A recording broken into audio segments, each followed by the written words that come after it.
국민의힘 이야기하고 민주당 이야기 여기도 지금 보통 시끄러운 게 아닙니다. 네. 예, 부동산 시장보다 훨씬 더 시끄럽습니다. 먼저 국민의힘 이야기 잠깐 먼저 시작을 해보도록 하겠습니다. 소장님 국민의힘 보니까 장동혁 대 한동훈 싸움이 스테이지 2 제 2차전으로 올라간 것 같아요. 그렇습니다. 이제 그럴 수밖에 없는 것이 예. 한동훈 전 대표는 이제 장외전이고 예. 장동혁 대표는 이제 장내전이죠. 아. 그러니까 이제 장 내외에서 혈투가 벌어지는 상황인데 예. 왜냐하면 제명을 했으니까 장 내에서 할 수가 없죠. 네. 그러니까 장 밖에서 이른바 토크 콘서트 그 장소도 이제 올림픽 그 체조 실내 경기장이죠. 아 맞아. 잠실 실내 체육관에서 한다 이렇게 돼 그 있대. 표가 매진됐다는 거 아니에요? 표가 매진됐대요. 1분 1시간 7분 만에 매진됐어요. 만석 넘게가 매진됐다고 BTS가 와요? 이게 왜냐하면 와. 정치 팬덤은 있는 거죠. 그러니까 아, 네. 제가 말씀드리는 게 그 부분이에요. 한동훈 전 대표가 뭐 장동혁 대표 쪽에서는 아무렇지도 않다 네. 생각할지 몰라도 그러니까 저는 누가 옳고 그름을 말씀드리는 게 맞습니다. 아니에요. 네. 한동훈 전 대표가 적어도 전체 100%를 하면은 그 인물마다의 영향력 있잖아요. 뭐 네. 장동혁, 김민석, 또 누구 뭐 조국 뭐 이제 네. 등 정청래 뭐 등등이 있을 거 아니에요. 네. 그래도 이 나오는 여론조사 결과들을 종합해 보면 네.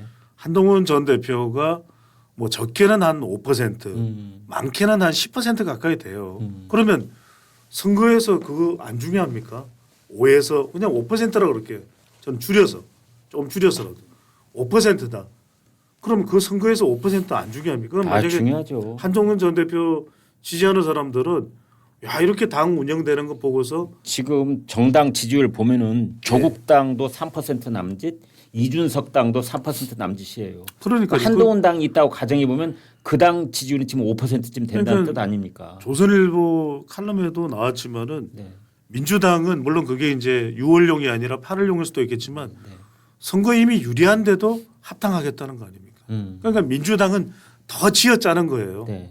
수건처럼 마른 수건처럼 쥐어짜서 지지층들을 모으고 있는데 국민의힘이 이 싸움판이 벌어지니까 이게 내전이 벌어지면 전열이 흩어지지 않습니까? 밖으로부터의 네. 적전 분열. 그렇죠.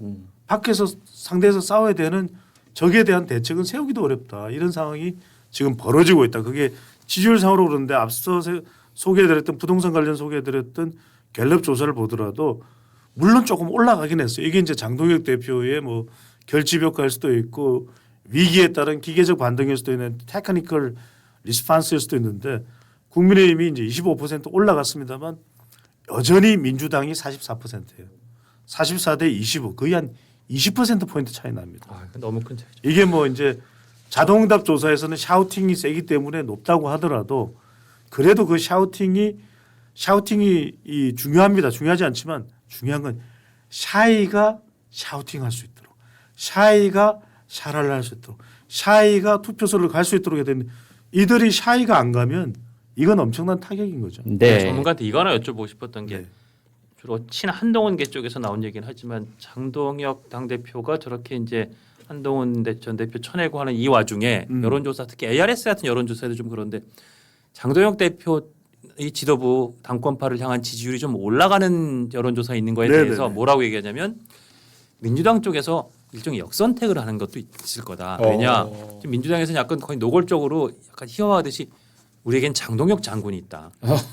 장동혁 장군이 있는 한 네. 우리 이번 선거는 필승이다. 뭐 이런 얘기를 뭐 어떤 패널들은 농담처럼도 하는데 네. 근데 어쩜 민주당 지지층이 가만있어 봐요. 여기서 지금 저 국민의힘은 장동혁 대표의 체제가 계속 가는 게 우리한테 유리하겠어. 그러니까 일부러 거기에다가 역선택을 한다는 식의 얘기도 해요. 제가 지금 그래서 여쭤보는 게 그 일리가 좀 있습니까? 지금? 과다. 저는 그건 과다. 과하다. 누구의 톤으로 과다. 내 여론조사를 안 믿어도 그리 영틀이지는 않아.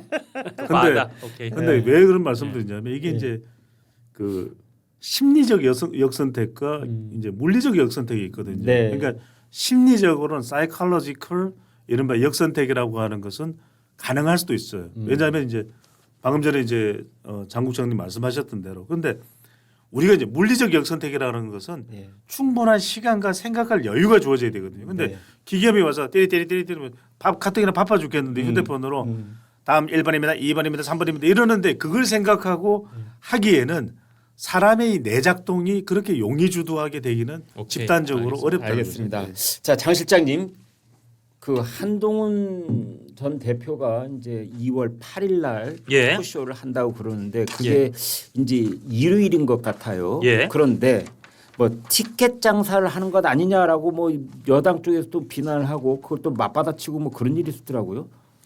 그거를 근데 저는 그거 어떻게 되는 거예요? 뭐 국민의힘 쪽에서 나온 얘기는 아니고 민주당의 예. 한병더 원내대표가 뭐라고 했어요? 지지자를 좌석 등급으로 매기는 난생 처음 보는 해괴한 정치다 뭐 이렇게 얘기를 했어요. 뭐 거기도 R석, S석 이렇게 나눠지는 모양이죠. 예, 1시간 7분 만에 그 다 매진됐는데 예. 가까운데 R석은 7만 9천 원, 그다음 S석은 6만 9천 원, A석은 4만 5천 원 이렇게 이제 표가 좀 세 가지 등급이 있구나. 그랬던 모양입니다. 네. 근데 이거는 저는 한병도 원내대표가 굳이 지금 한동훈 전 대표를 이거를 타겟으로 한 게 저는 약간 첫째 한동훈 전 대표의 그런 이렇게 사람들이 모이는 팬덤에 대해서도 일정 정도 제어를 해야겠구나라는 생각을 했을 수 있다는 거 하나. 네. 그리고 지금 뭐 부동산 정책이라든지 특히 그러니까 조국당과 민주당의 합당을 놓고도 지금 네 분이 보이는 양상에 대해서 네. 굳이 우리 보지 말고 시야를 좀 저쪽으로 돌려라. 네. 저쪽 국민의힘 쪽이 잘 싸우고 있는데 거기 좀 보시죠라는 시야를 좀 분산시키는 뭐 그런 의미에서 약간 전 생뚱맞았거든요. 아니 뭐 민주당에서 이쪽 좀 쫓겨난 한동훈 대표가 뭐 표를 7만 9천에 팔든 8만 9천에 팔든 뭘 그렇게 거기에 간섭을 할까 생각했는데 그런 정치적인 수가 있는 게 아닐까 생각이 듭니다. 예. 네, 그리고 지금 저 유튜버 고성국 씨가 말이에요. 네네. 장동혁 대표의 측근이라고 이렇게 표현이 되곤 하는데 당사에 전두환, 윤석열 두 전 대통령 사진을 내걸라 이렇게 주장한 것이 지금 막 논란이 되고 있어요. 어떻게 보십니까? 근데 그게 왜 그러냐면 결국은 고성국 이 씨가 채택하는 게 선택하는 게 강성 보수거든요. 예. 그러면 이제 물론 그게 장동혁 대표를 지지하는 층에서는 효과가 있을 수 있겠죠. 네. 뭐 이제 누구 사진도 걸어라, 누구 사진도 걸어라. 결과적으로는 그건 이제 윤어게인은 우리가 가야 될 길이다. 근데 또 거기에는 지금 국민의힘 당사에는 예. 이명박, 박근혜 두 대통령의 사진도 없거든요. 아니 그러니까요. 그러니까 이게 이제 근데 왜 전두환, 윤석열 두 분만 콕 찍어서 그렇게 얘기했을까요? 그 이야기는 이제 말 그대로 그거죠. 왜냐하면은 기존에 뭐 우리가 걸어놓은 대통령이 누구든 간에 강성 보수에 대한 발언을 하는 거죠. 보수 쪽이다. 그럼요. 예. 왜 그거 안 걸어놓고 있느냐. 예. 그리고 왜 윤석열 전 대통령 선고가 곧 내려질 텐데 네. 구형에 대해서도 별 이야기가 없느냐. 네. 그런 이야기를 하는 거죠. 근데 뭐 그럴 수는 있을 것 같아요. 뭐 이제 그거에 대해서도 이제 비판하면서 그럴 수도 있다라는 제 의미는 네. 강성 지지층을 의식해서는 그런 발언을 할 수 있는데 결과적으로는 뭐냐면 그게 장동혁 대표에는 엄청난 타격과 부담이 되겠죠. 왜냐하면 이 발언을 하는 순간 중도층은 들어오겠습니까? 왜? 그렇죠. 가뜩이나 지금 내분으로 지금 분열돼 있는 상태고 또 바깥에서 바라보는 지지층들도 딱한 상태인데 여기에 전두환과 또 윤석열을 이야기하잖아요. 윤석열 전 대통령. 그럼 결과적으로 어떻게 돼? 중도층은 오려고 했던 중도 보수마저도 더 이탈될 수밖에 없다. 오히려 이 고성국 씨의 발언 자체는 물론 그 의도나 의중은 목적은 이해가 돼요. 그러려고 하는구나. 하지만 결과적으로는 지금 중요한 지방선거를 앞두고 있는 가운데서는 이건 덕이 되기보다는 실이 되는 거죠. 근데 아까 말씀한 것 중에 꼭 집어서 전두환, 윤석열 두 전직 대통령 사진만 다 걸자 그런 건 아닌 거로 알고 아, 있고요. 그래요? 예, 그러니까 지금 네. 현재 걸려 있는 게 이승만, 박정희, 김영삼 이렇게 세 분만 세 분 걸린다면서요. 걸려 있는데 네. 그 고성국 그 당원, 그 소위 고당원의 얘기는 사실은 아주 최소한의 그 희생만으로 민주화까지 갔던 전두환, 노태우, 김영삼 이런 사람들도 걸어야 되고, 그러니까 노태우 대통령 얘기도 한 거고요. 네. 그다음 아마 하여튼 전직 대통령을 다 걸어야 되지 않느냐. 다 그 나름대로의 공헌이 있다. 아, 근데 그 그렇군요. 와중에 이제 전두환, 윤석열 두 전직 대통령이 크게 콕 찍어서 지금 예, 논란이 특히 되고 이제 있는 거구나. 부각되는 거가 아닌가 싶습니다. 네. 예, 예. 그런데 지금 장동혁 대표가 당 강령 개정 작업을 하면서 거기에 반공산주의를 넣겠다 뭐 이런 보도가 나오고 있고 그렇습니다. 이것도 이제 반대쪽에서는 뭔가 시비를 붙고 있는 것 같아요. 예. 이 문제는 어떻게 봐야 될까요? 그러니까 지금 뭐 산업화라든지 반공 뭐 이런 쪽에 산업화에 대해서는 큰 예. 논란이 아닌 것 같은데. 예, 그러니까 이제 그거 반공이란 얘기를 굉장히 그 좀 의미 있게 다시 다음 단계에 넣자. 네. 그리고 김종인 비대위원장 시절에 들어왔던 뭐 기본소득 이런 얘기는 빼자. 빼자. 뭐 이런 논의가 진행된다는데 네. 일단 그 논의가 있는 거는 사실인 것 같고요. 네. 근데 아까 우리 배 소장도 말씀하셨지만 지금 소위 샤이한 사람들 중도 여기에 중도를 먹어야 사실은 뭐 이 작게는 이번 지방선거 크게는 이제 큰 선거에서 승리를 거둘 텐데 네. 글쎄요 지금 이 2020년 이 시점에 지금 물론 저도 반공이 엄청나게 중요한 가치라는 거에는 100% 200% 동의합니다만 우리가 1948년 해방 공간도 아니고 1970년대 80년대가 아닌 2026년 이 시점에서는 맞아 지금 공산주의 간첩들이 막 지금 대한민국의 득실해서 우리나라가 지금 흔들리고 있어. 내지는 북한이 쳐들어와서 우리가 재래식 전력으로 붙으면 잘못하면 우리가 먹힐 수도 있어. 이런 거에 대한 걱정을 하는 시대는 최소한 아주 첨예한 관심은 저는 아니란 생각이 듭니다. 그러니까 예를 들어서 강령에 넣는다면 반핵 그러니까 핵무기를 반대한다는 반핵을 넣을 것인가 예. 공산주의에 반대한다는 반공을 넣을 것인가 반핵이냐 반공이냐 양쪽을 다 넣느냐 우리가 이런 논제를 던져볼 수 있잖아요. 그러니까 저는 콕 집어서 반핵 이런 거는 지금도 굉장히 유효하게 따끈따끈한 굉장히 첨예한 이슈니까 그런 부분을 부각시키는 거에는 아마 중도층도 고개를 끄덕일 텐데 네. 지금 다른 거 기본소득 같은 거 빼더라도 반공 그리고 옛날 우리의 지금까지 모든 성장사를 다 넣어야 우리의 보수의 가치를 다 살릴 수 있어라는 얘기를 한다면 어떤 분들은 내가 어디 가서 국민의힘 지지한다고 말하기 좀 그런데 해서 제가 볼 때는 이 소위 전화 면접 조사에서의 지지율에는 오히려 플러스가 안 될 것 같다는 생각이 듭니다. 그러니까 지금 장익훈 말씀하셨던 대로 네. 저도 사실 칼럼을 하나 썼습니다. 왜 네. 이제 자동응답 조사와 이 전화 면접 조사의 네. 이 차이가 뚜렷하냐? 민주당은 똑같아요. 민주당은 그렇군요. 지금 현 시점에 샤우팅과 샤이가 별 차이가 없잖아요. 네. 민주당 지지층 중에서 샤우팅이 있고 샤이가 조사에서 뚜렷하게 구별될까요? 별 구별 안 될 거예요. 예. 그런데 예. 국민의힘은 달라요. 아. 그러니까 버튼을 누르는 자동응답 조사인 경우에는 아주 네. 적극적으로 조사 방식도 그렇지만 샤우팅이 이 밀집이 된다면 결집이 된다면 예. 전화 면접 조사는 사람이 물어보는 거예요. 네. 내가 당당하고 누구한테도 껄끄러움이 없어야 이른바 샤랄라 보수 또는 샤우팅 보수가 될 수 있거든요. 그런데 물어봤는데 지금 하고 있는 꼬라지들을 보면 뭔가 잘하고 있다고 내가 그 정당을 지지한다고 말할 수 있나요? 나는 보수는 보수일지언정 보수일지언정 국민의힘 지지한다. 그러니까 보수층 비율보다도 국민의힘 지지율이 오히려 전화 면접 조사는 낮아요. 그러니까 이게 뭐냐면은 침묵의 나선 이론. 독일의 프랑크푸르트 학파의 노엘레 노이만 교수의 내가 소수다, 내가 좀 위축된다 싶을 때는 답변을 주저하게 되는 현상이거든요. 그게 이른바 침묵의 나선 이론, 스파이럴 오브 사일런스거든요.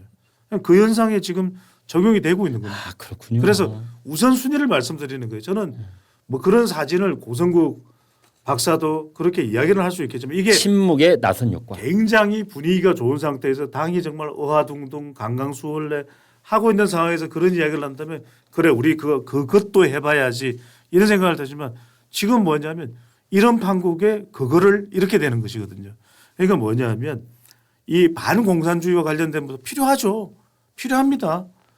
심지어는 지금 뭐 노동신문까지 읽어도 된다고 하는 판국의 그 간첩도 뭐 우리가 요즘에 간첩 잡혔다는 소리 들어보나요?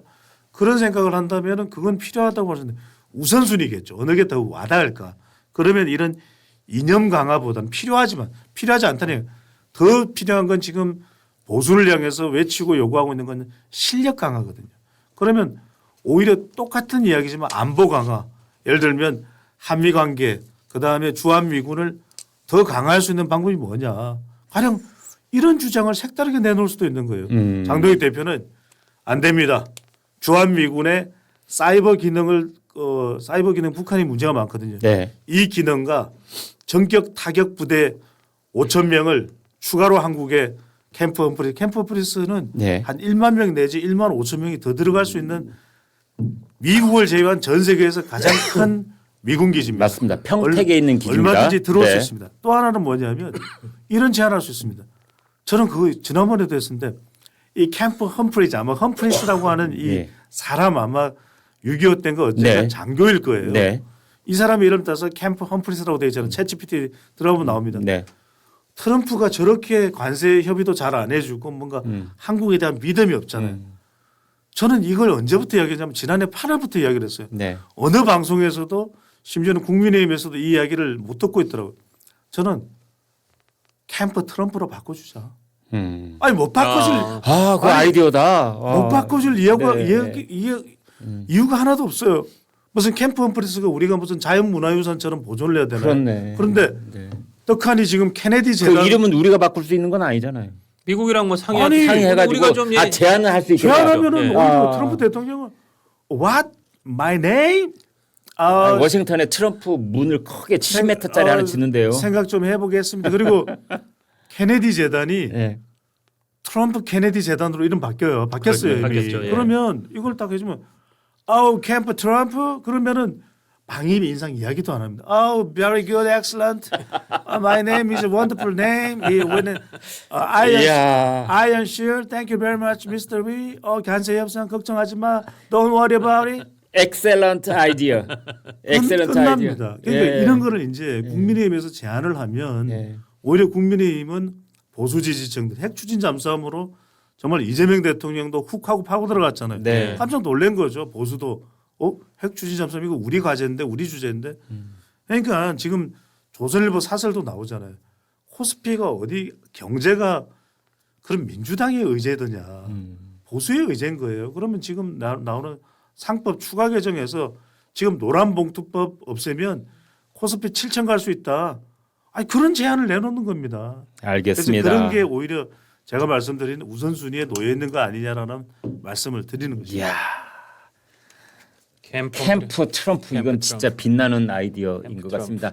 여러분 저희가 시간은 많지 않지만 민주당 쪽 이야기도 잠시 아니할 수가 없습니다. 이른바 합당 미략설, 미략 음모론 그리고 이것에 촉발된 어느 국무위원이 한 친명계 의원한테 보냈다는 텔레그램 휴대폰 사진 이것이 지금 일파만파로 민주당을 4분 오열시키고 있는 그런 상황입니다. 어떻게 되고 있습니까? 그 사진을 저희가 있으면 좀 띄워주실까요? 네. 그 찍힌 저 사진. 자 저게 지금 왼쪽이 이 휴대폰 주인이 받은 거예요. 예. 미략 타격 소재, 미략 여부 밝혀야 당명 변경 불가 나눠먹기 불가. 저희 받은 거고 그 밑에 그 오른쪽에 이제 밑에 있는 게 이 의원, 네. 저 민주당 의원이라고만 이 언론이 보도됐는데 네. 지선 전에 급해야 되는 게 대통령 생각이라는 거 바라봤지 않습니다. 그래서 좀 이제 국무위원과 국회의원이 주고받았다는 거 돼 있어요. 네.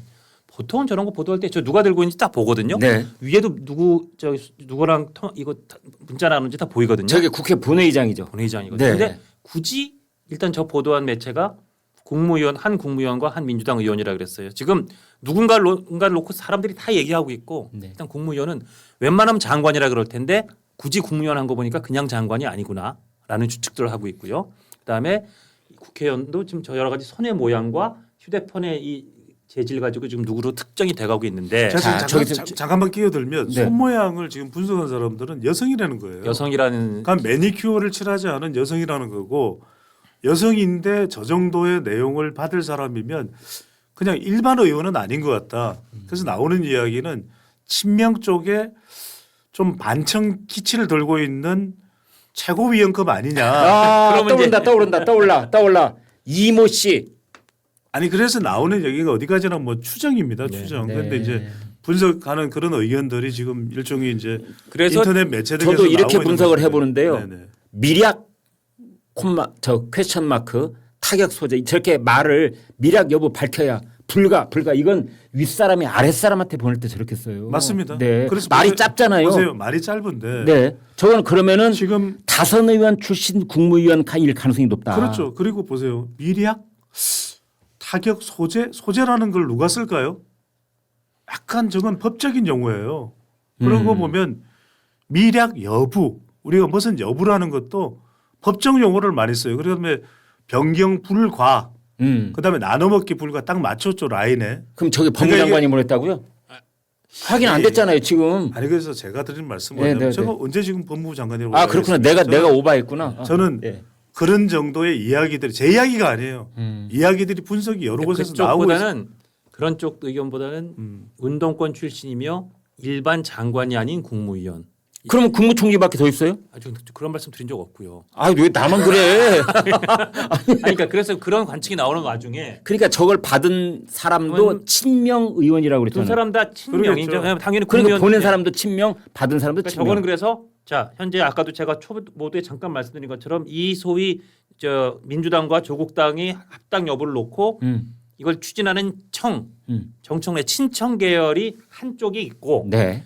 뭐 관측이 엇갈렸지만 제가 지난주에 정확히 전 짚어드렸다고 생각하는데 대통령과 청와대는 완전히 와글와글 부글부글 네. 한다는 것처럼 대통령과 친명 이쪽 세력 그리고 거기에는 이 정청래에 맞서는 예를 들어서 김민석 총리처럼 차기 당대표를 꿈꾸는 일군의 이쪽이 완전히 반대로 맞서고 있는 상황이다. 네. 저건 지금 자 미략 이거 타격 소재다. 저기 딱 운동권 용어기도 해요.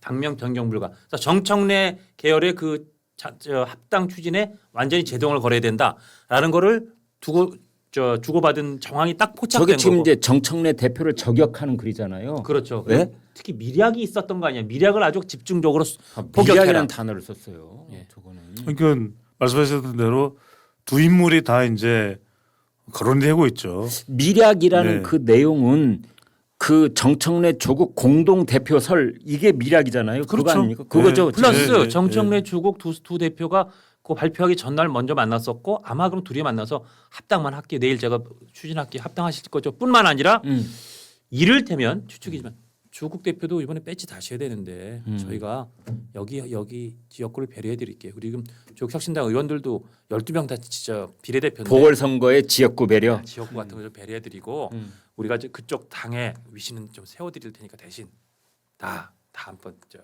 연임 당대표 연임은 당대표. 해줘야 공동 대표 원하면 그것도 해드릴 수 있어. 이건 다 저희 뇌피셜입니다만 이런 식의 서로의 주고받는 딜이 있지 않았겠느냐.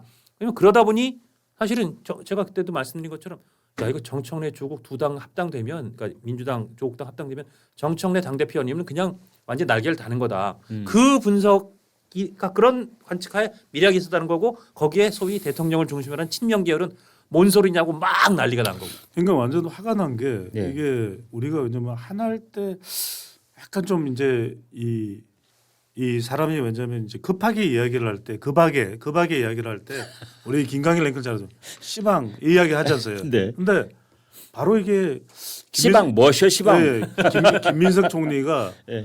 1% TV인지 5% TV인지 나가가지고 예. 제가 교묘하게 잘 피해가죠. 네. 1%인지 1%하고 5% 네, 사이의 중간치. 5% TV에 나가서 네. 뭐라고 얘기하냐면 그럼 대표는 생각이 있습니까? 그러니까 당 대표는 로망이죠. 로망을 이야기했어요. 그런 다음에 뭐라고 얘기하냐면 그럼 지금 이 합당 제안에 대해서는 어떻게 시도에 어떻게 생각하니까 시방 이라 했습니다. 시기와 방식에 논란이 있다. 맞아. 이건 반대한 거예요. 그래요. 근데 이제 다만 저는 만약에 이 김민석 총리가 저걸 보냈다고 가정을 한다면 저 여성의 손으로 보이는 사람보다는 본인의 채측근이 있거든요.